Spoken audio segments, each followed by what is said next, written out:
Football coach Lincoln Riley. All right, thanks, Mike. Thanks everybody for being here today. Good to see everybody. Excited coming back off the win at Kansas. Felt there's so many things after a game like that you can improve on, and if we can keep teaching after wins, then that's obviously going to be a positive thing. But we've got to continue learning all the different lessons that came up in that game. We obviously discussed several of those the other day. Have a chance to get back around the team today, and there's kind of two sides of this. I think the main focus for us right now is the steps that we have to take as a team. I think Saturday revealed a lot of areas that we've got to continue to grow, and a lot of times games reveal things that sometimes are even tough to see in practices or anything else. And so we continue to learn more and more about this team, where we're at, where we think we can be, and so the growth that needs to happen is going to be focus number one, and then certainly excited to get down to Dallas and play this one like we always are. This is the best rivalry game in college football, one of the best sporting events, period, anywhere, and very excited to be a part of it. Certainly can't wait to get down there Saturday and play. So that's all I got. We'll jump to questions. What about your makeshift offensive line? How have they played, and what's the injury situation with Ely and Swenson? I think they've done that. We've been solid considering. We've started 5 different lineups in 5 games. Like I said the other day, it's not ideal, but we've been able to survive a little bit early with all those different lineups, and what it's given us is more guys can play different positions. It'll give, we wouldn't even have known, honestly, never really imagined getting to a scenario where Tyrese Robinson would have to play right tackle, and now we know he can play it, and he can play it pretty well. And regardless of where any of those guys end up playing, it gives you a greater understanding on the line. It gives you more depth. We've had a chance to play more guys. So there's going to be a lot of positives. I think our guys have handled it solid, but we've got to continue to build there. Swenson and Ely, I would say both highly questionable for this game, probably at best. And so we'll see how they progress here through the week. But it's, I don't see either one of those guys out extremely long term. But it's also, they're dealing with a little bit more than a bump or a scratch too. So we'll continue to monitor them. We're the group that we've played with. Did a lot of good things the other day, and we've got a chance to build with them. And if we can add any of those 2 guys, that would certainly be helpful. Eric Bailey. Lincoln, before Jalen took questions, you gave a statement talking about how the team needed to play better and keep focused. Just can you talk a little bit about maturity, and then also he's had a lot of experience playing in big games. How much confidence does that give you in his first game in this rivalry? I think he realizes the areas that we all do, and we had a pretty candid conversation with the group after the game the other day. Not anything magical. It's just the steps that we have to take, and I think it was an opportunity for a lot of us to go back and look in the mirror and say, what do I need to do better? Not necessarily worrying about all the other people, but every player, coach, everybody look back in the mirror and say, for this team to take the steps that we know we can take, what do we need to do? And so I think that's Jalen voicing that and seeing that, and he's been a part of teams that have made runs, as have we here, and knows that it takes moments like that, and it takes teams continuing to feel the pressure, not from the outside, but the pressure from inside the walls, from just inside yourself, that I've got to get better or I'm letting this team down, and I've got to do my part or I'm letting this team down. And so I think he feels that. As far as the game, he's played in a lot of big games, and there's big games are big games, you can tell, and he's played in major rivalry games, he's played in championship games, and so I'm very confident with him. Jason Kersey. Yeah, Lincoln, when you are averaging 8-9 penalties a game, is there something you have to change in practice? Is there something you can change to better address that problem? Yeah, we've got some ways that we're going to attack it a little bit differently here this week. I don't know that I'm going to as is my nature, I don't know that I'm going to sit here and spell them all out for you, which is exactly what you're looking for. Right. But yeah, there is. I mean, you can't. If you're not getting different results, then you can't just keep doing the same thing over and over. And so we're going to attack it a little bit differently and put a premium on it. But like I said the other day, I'm not going to take away their aggressiveness. We're good enough to do both. Jenny Carlson.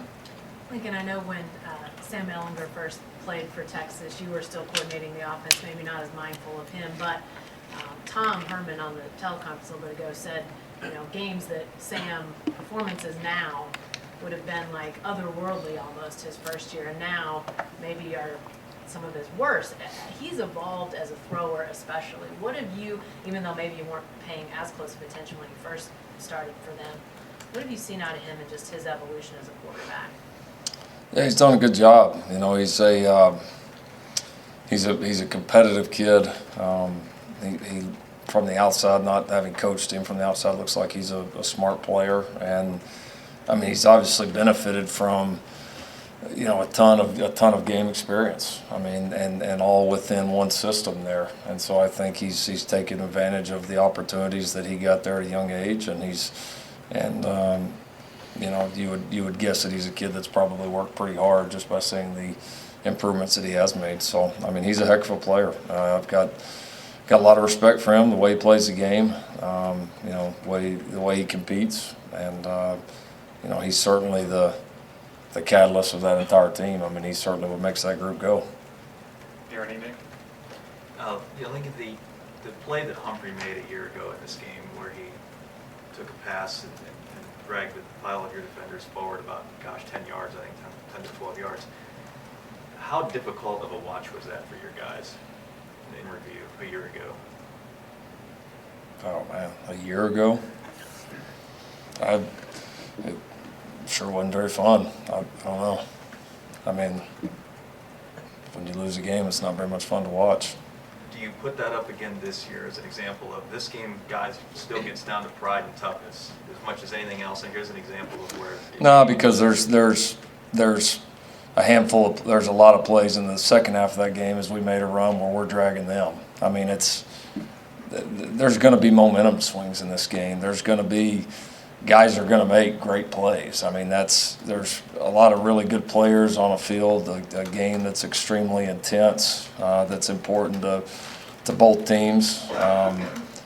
There's any game I'll only speak on my history or my time with it, but I mean, any battle we've ever had with these guys, there's been a ton of momentum shifts back and forth. There's been a lot of great plays with both sides. They've normally come down and they've been pretty close games, So I mean, that's reflection on that day is we needed to make one more of those that we didn't make on any side of the ball. So no, not that play in particular. Again, there's a million you look forward.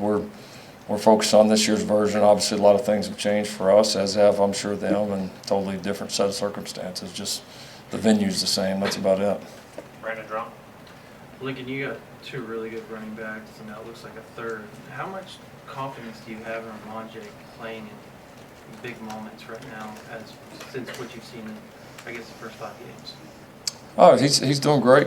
We have, it's not really about big moments. I mean, I think you either trust a guy to play or you don't, and we trust him to play. I mean, he's earning that trust quickly and making a lot of big runs. And like I said, we look at that group and feel like we have a lot of different options, a lot of guys that we can go to, and a lot of guys that'll deliver when it's their turn.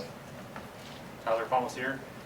Lincoln, having Jalen, a big quarterback inside the 5-yard line who can Kyler you could design runs for too, but Jalen just be bigger, almost push himself and be pushed in the end zone. How much guesswork does that take out of that area where it can be kind of tough to call plays? I mean, it helps. I mean, it's an added weapon. I mean, like you said, it's just different with the guy that you have back there. But certainly he provides some opportunities down there that are in some ways different than what we've had. So it's you just feel like it's just another bullet that you can fire at him, that maybe he hadn't always had. So no, it's been good here for us so far. A quick follow on Jalen. the statement he made this morning, just a little bit different. It's not something that happens all the time, especially after a Kansas game. Why do you think he did that? And you guys, how much do you have a one-on-one after games? And did you sense that maybe he was particularly disappointed with how he played or how the team played in Lawrence? I don't think it has to do anything with who we were playing. I mean, I think it's just knowing where we're at as a team, and we're at a point where we need to take a jump. And I think it's the sense of urgency of feeling a lot of the positives that we're seeing on tape, and we want that to continue. And so, no, I think it's him, and he thinks about this stuff a lot. It's important to him. Yeah, we have, I mean, we have one-on-ones, you know, either in person or via phone every single day. I mean, that's yeah. So we're fairly in tune with each other, and we see quite a bit of each other right now. So you did sense that he was maybe particularly upset by that? I think it wasn't any of our best performance. There were a lot of bright spots, and he had a lot of bright spots too. But there was a lot of very I'll say silly, just a lot of errors that we can't have, and we all know that, coaching and playing. Bob Brisbane. Yeah, Lincoln, you had David Guebu starting, rotating with Buki, and you had Ryan Jones in there as well. How did that rotation go, and what did Guebu show you guys here in this first month that you could already put him in that sort of role? Yeah, he's you know, he's shown he's been mentally able to handle, you know, learning a new defense. You know, being able to bounce around a couple of different positions. So the kid's been really impressive mentally. And then, you know, he's a guy right now that flashes. You know, there's just some flash plays of his ability where you're like, man, this guy could, you know, has a chance to really be a good player. And to combine that with a guy that's smart and doesn't bust too much, I mean, it's a good start. You know, we hope as he continues to grow that it becomes more and more flash plays, and then feel like that it will be. But he's his work ethic, the way he carries himself, we felt like he was ready for it. Barry Trammell. Yeah, Lincoln, do you have a sense for how this team will play when it's really pushed in crunch time? You haven't had a fourth quarter game yet. Mm-hmm. Do you have a sense of that, or do you just have to wait and see how they do when it happens? I'm confident in the way we'll play. I'm confident in the leadership of this group and the motivation level, and I think we're excited for that. I really do. So yeah, I mean, I definitely am confident, but there's nothing like getting in there and doing it. This is a game that, I think as you said, it's been close every year you've been involved. Mm-hmm. What have you found has been the keys to doing well in the fourth quarter? Because sometimes you've done it and won, and sometimes Texas has done it and won. Yeah, it's just kind of a slugfest. I mean, it always is, and that's what makes it fun. And I think staying level-headed, you know, even keel throughout this entire thing is important. We know it's going to be intense and heated, but I think you got to stay focused through those times. And then I think again, whether it's fourth quarter, first quarter, I mean, they all the plays count, all the points matter, and so I think it's more of just, you know, when you get on a run, being able to sustain it as long as you can, and then if the other team gets on a run, you've got to be able to cut off the momentum quickly, and there's been a ton of big momentum shifts in these games, and so you know, I think that's to me the bigger key, maybe more so than at what point of the game it happens. Kyler had not been in that situation last year, and he came through with a great finish. Jalen hasn't done it here, but he has in the past at Alabama. Does his experience at Alabama carry over to Saturday, you think? Sure. I mean, he's been in a lot of four-quarter games, a lot of big games against good opponents, a lot of you know rowdy venues. I mean, all that, and a lot of games with a lot of hype around them. So I don't think it affects him much. I think he's pretty much the same guy if he's going out for a Monday walkthrough as he will be going into the Cotton Bowl, honestly. John Hoover. Lincoln, this game last year, 365 days ago now, was such a watershed moment in the program history. Early, you got a watershed moment early in your career. You know, the change in the defensive coordinator, that kind of thing. looking back on it now through the prism of the past 365 days, how do you feel about how that all unfolded? And are you satisfied or pleased with where it's come to, where your defense has come to since then? Yeah, I don't look back at it anymore. I mean, it's over. I've answered 5,000 questions about that game and all that before, and I don't have any new answers on it. I'm excited about where we've headed as a program. I'm excited about the way we're playing defensively and and the progress we've made. But obviously, you know, you're only as good as your next performance, and so this is the next one for us, and we plan to go play well. Joey Helmer? Yeah, Lincoln, you have a number of young guys that are going to be playing a role in this game. Do you have to caution, say anything to them about the atmosphere and not getting caught up in it? Sure. No, it's part of the, you know, for a young guy, new guy playing in this one is a little bit different, and so they've got to understand that, and that falls on our coaches, and that falls on, you know, our players, our leaders, our guys that have been in this one. And so, yeah, like any new situation for a young guy, you want to, you know, get them ready and you know, so they expect, you know, everything that shows up, and you know, we've got to do a great job of that. Dean Blevins?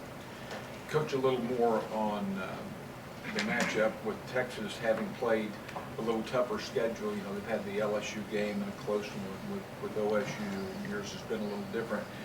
Do you factor that in? Is that a factor at all? And would you prefer to have been in their shoes, having already played a couple of tougher games? We've had it both ways. You know, we've had the years where we've you know battled Ohio State or whoever at Tennessee, whoever else it was, and had some big ones against them. And so, no, I don't know that I have a preference. I mean, I think I still think it's just about you know, your own team and about your evolution and how you prepare and how you focus. And so there's advantages to both. I don't know that you can sit there and say it gives one a big advantage to one team or the other. There's obvious advantages to having it either way. And so, again, I think you've got to know your team, know what your team needs in the moment, and do everything you possibly can, both the team and you as coaches, to get them ready, and regardless of what the scenario has been leading up to it. And I think this is that kind of game. I mean, I think this game, I think this game's going to be decided by, you know, what happens out there on Saturday from 11 to 3. I mean, I don't think, again, we've said it before, and I know it's not the case. Both teams are playing well, and good football teams, obviously, but this game, if both teams were 0-5, would still be a slugfest. I mean, it would. And so I think this is one of those that it's kind of in its own world. Okay, we'll go in the back. Joe Masato? Lincoln, at Big 12 Media Days, the director of officiating basically said it depends on whether horns down is going to be a penalty or not. I know you guys dealt with this, you know, last year, especially before the Big 12 championship game, but how are you handling that with your team before this Saturday? Yeah, we won't. Our players won't do it. So our players won't do it. Just like the Big 12 game. Okay, Sam Mays? Hey, Coach, Creed Humphreys has gone through quite the transition. Went from being the baby of the group a year ago, surrounded by NFL players, to being the undisputed leader of that group today. How would you feel like he's faring in that role, and obviously communication key up front in the offensive line? Do you feel like they've kind of maxed out there, or are they still kind of working on talking to each other? No, they definitely haven't maxed out. He's done well. I mean, it's been a challenge on him with the new lineups each week because communication with different players certainly changes things, and he's done a good job of it, and it is different for him. I mean, there's no other way to explain it. Not necessarily because we lost good players, but he was the baby, so to speak, and he had those guys to lean on, and now it's, you know, really his show up there, and so he's done a good job. I think he's still settling into that role a little bit. It's brought up some new challenges that he simply just didn't face a year ago, or not as much of, and so he's adapting and evolving like we all are. But no, he's doing well, and you know, again, the fun thing for him is he can still play so much better, and you know, we'll certainly need him to and expect him to. Back right, Andrew Gilman. Coach, back here. I know you want to prepare the same way for every game, and Jalen Hurts says he wants to prepare the same way for every game, but is there a downside to a pregame speech against Kansas that doesn't show the same sort of urgency as a pregame speech in the Cotton Bowl against Texas? Maybe the speeches are the same, maybe the intent is the same. Can you tell me that if they are or they're not? I'm kind of with Coach Stoops on this. He said that Newt Rockne died a long time ago. You know, you don't win games because of a pregame speech. I mean, it's about what you've done leading up into this.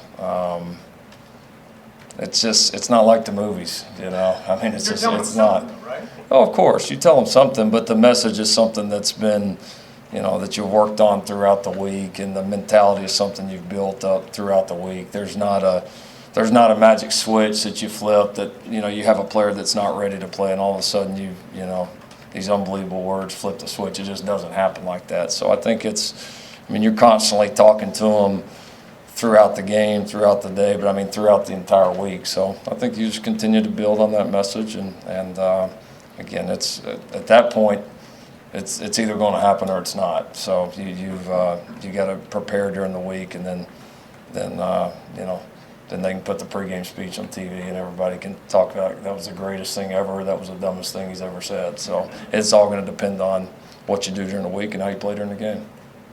Jason Kersey. Lincoln, we saw Trajan at receiver. Is the experiment over, or are you still considering where you're going to play him, or is he a receiver now? He could do both. Just a plan, game plan, all that last week made a little more sense to we used him a little bit more on the offensive side, but I wouldn't pigeonhole us anywhere with him. Do you want to find a role for him, or does it matter? I do want to find a role, but I'm fine if that role's on either side or both sides, and he's certainly capable of it. So he's a really good football player, you know, and he's been a dominant special teams player for us up to this point, and he's done a nice job in other roles that he served offensively and defensively. Had a great catch the other day, so I think he'll just keep growing. And eventually, does it take one permanent turn or the other? Probably. I mean, but he's got a very, very unique skill set that's a lot of fun to think about all the possibilities. Sam Brown. Coach, Tom Herman is going through his press conference right now. One of the reporters asked him what he admired about you. First of all, he joked that you've been able to stay thin throughout all these years. But another thing he talked about was just your creative coaching and your innovation and your offense. Can you talk a little bit? Obviously, you've been to an extent kind of reshaping the culture here. Can you talk about Tom Herman and the job he's done reshaping the culture at Texas over the last couple of years, and what stands out to him as a coach and kind of as a person? Yeah, no, he's a really good coach. I mean, got to know him some when we were both kind of young coaches in the business, out on the road recruiting. Admired what he did at Iowa State, and obviously then at Ohio State. You know, did a great job offensively, and then he certainly did a tremendous job at Houston as well. So, you know, he's been, he's had success at the last several stops, and again, another guy that's been innovative and is, he's obviously done a nice job at Texas. I mean, he has, and so no, I got a lot of respect for him as a coach, the way his teams play, the way he's prepared them, and the way he's had success at different places. I mean, I think that always tells you a lot about a coach, so he's clearly done a really nice job. Okay, Rick Heath. Yeah, Coach, your defense has had a good percentage on third down efficiency. How important is that this Saturday when given the chance? Getting off the field. That's critical. It's critical, and that's an area that Texas has been extremely good, and it's an area we've been extremely good. So that'll be a huge part of this game. You're gonna have two good offenses on the field, and are you able to stay on the field? Defense is able to get those off the field and get the other team the ball back. I mean, it's going to be a big factor. I think on all sides. It always is. I mean, it's not anything new, but there'll certainly be a little bit of strength versus strength there. As far as kind of how the teams have played up to this point, it'll probably be a fairly impactful stat when we look at it after the game. Brandon Drum. Yeah, Lincoln, you were talking about leadership and how earlier when you were asked about the fourth quarter and you like the leadership of your team. can you tell the difference in past years and this year with Kenneth and obviously Jalen, just how businesslike they are about everything? And then how much does that speak when, like Ramondre Stevenson talked about, going down, the thing that he liked most about his past game wasn't the big run, it was the play on special teams. I mean, is that just everything rubbing off on all the other players? I don't know that I would, again, compare it. I mean, we've had a lot of guys around here that have had a very business-like approach and have been very successful on both sides of the ball. But I think we do have some strong leadership on this team right now. I think it's maybe a little more balanced in terms of where we're getting it from than maybe at times before, which has been good. And now this is a pretty unselfish, hungry team. I mean, we've had a lot of examples like that. You know, Ramondre right after his long touchdown run gets that. I mean, you know, Charleston Rambo had that in the first game. He had the long touchdown out here against Houston. We tried to take him out and kick off, wouldn't do it. You know, we've had a lot of pretty cool examples throughout the year. I mean, you know, Nick Baskin dislocates his shoulder on a punt return out here, and before he even puts it back in place, goes out and finishes and tries to block the guy with the arm hanging down. I mean, we've had a lot of pretty cool examples of that throughout the year. That these guys play the game for one another. I mean, they do, and so there's a good culture, a good vibe around this team, and certainly the leadership is part of establishing that. I guess to follow up, the toughness, is that, I guess you talked about dislocations, not wanting to come out even though they're exhausted. Is that, I guess those leaders, are the other players, are they taking notice and kind of following suit? Yeah, no, those things are contagious. They certainly are, and more and more players start doing it, and then it becomes just kind of part of who this team is. And so no, it's a positive in every way it could possibly be. Jenny Carlson.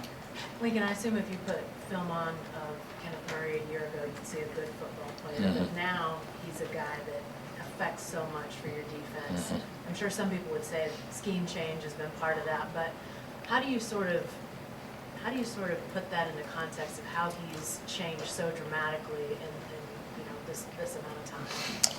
Well, I think a lot of things have had to go right, you know, and that the scheme change has been a part of it. You know, it's his growth and maturity, some of the ups and downs that he's faced, especially early on in his career, being put in some very difficult situations, and then he's got an intense desire to be a great football player. I mean, he really does, and he does everything right. You know, he's never on lists. He's never. I can't. Years he's been here now, I can't ever remember having to discipline him for anything. I mean, he just, you know, when you have a good mentality and you work hard and you do everything right, then the results are going to show eventually. And he's, you know, starting to play at a pretty high level for us. Did you sense a moment when something sort of unlocked in that way for him? No, I think it's been just more progressive. You know, I think everything was teed up for him this year to really do well, and he's, you know, he's bought in well, he's been taught the system very well. He's bought into it well. He's fit into this to this new scheme and mentality and all of that. And I think that was kind of the finishing touch. Not to say finishing touch. I mean, he's still got a lot of ways to get better too. But I think that was, you know, I think he had kind of set the table a little bit with all he had gone through and done in the previous years. Last two questions are to Barry and Al. Barry? Yeah, Lincoln, you've been to 4 OU Texas games in the Cotton Bowl. Have you, considering what your team was, have you played well down there? Have you not played well? How do you see those games? Because from an outsider, you're favored 8, 10, 17 points, and every game goes to the wire and you don't play as well. How do you see it? I think the only year we just didn't play well at all was the first year. I mean, we really just didn't play very well on any side anyway that day. After that, I think it's been kind of like we said earlier, a lot of different momentum swings. I think we've had, you know, again, the first few years I'm looking at it more from an offensive lens a little more. But I would say really in I guess what's been the next 3 years, I would say just there's been a lot of swings in it. We've had stretches we played really good. We've had stretches where we haven't.